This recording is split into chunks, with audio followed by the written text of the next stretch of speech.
አላህ ስብሓነሁ ወተዓላ ዝም ብሎ የሚተውህ ይመስልሃል? እንዳይመስልህ። በተራው ነገር ሁሉ ለራሱ ተስፋ እያደረግክ በተራው ነገር ብዙ ነገር እያገኘህ ነው፣ እንኳን ከአላህ ስብሓነሁ ወተዓላ።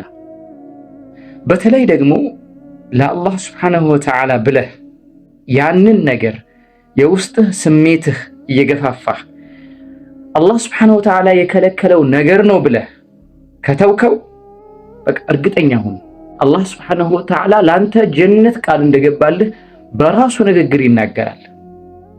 የቁሉ ላሁ ጀለ ወዐላ ፈአማ መን ኻፈ መቃመ ረቢሂ ወነሃ ነፍሰ ዐኒል ሀዋ ፈኢነል ጀነተ ሂየል መእዋ። አላህ ስብሓነሁ ወተዓላ ፊት ለፊት መቆምን የፈራ ሰው ይላል አላህ ስብሓነሁ ወተዓላ።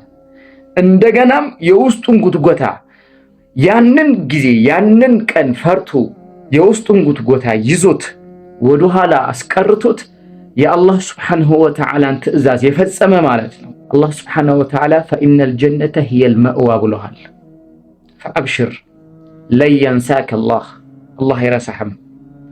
ወላኪን አንተ በዛ ነገር ላይ ሰባት እንዲኖርህ አላህን ጠይቅ። በዛ ነገር ላይ ዱንያ ላይ ኖረህ መሞትን አላህ ስብሓነሁ ወተዓላን ለምን። ምክንያቱም ብዙ ሰዎች ከትክክለኛው መንገድ ለብዙ ጊዜ ቆይተው ምናልባች ጥቂት ጊዜ ዱንያ ላይ ሲቀራቸው መንገድ የሳቱ ሰዎች አሉ። ከነዛ እንዳትሆን አላህ ስብሓነሁ ወተዓላ ዱዓ አድርግ። ወሰላም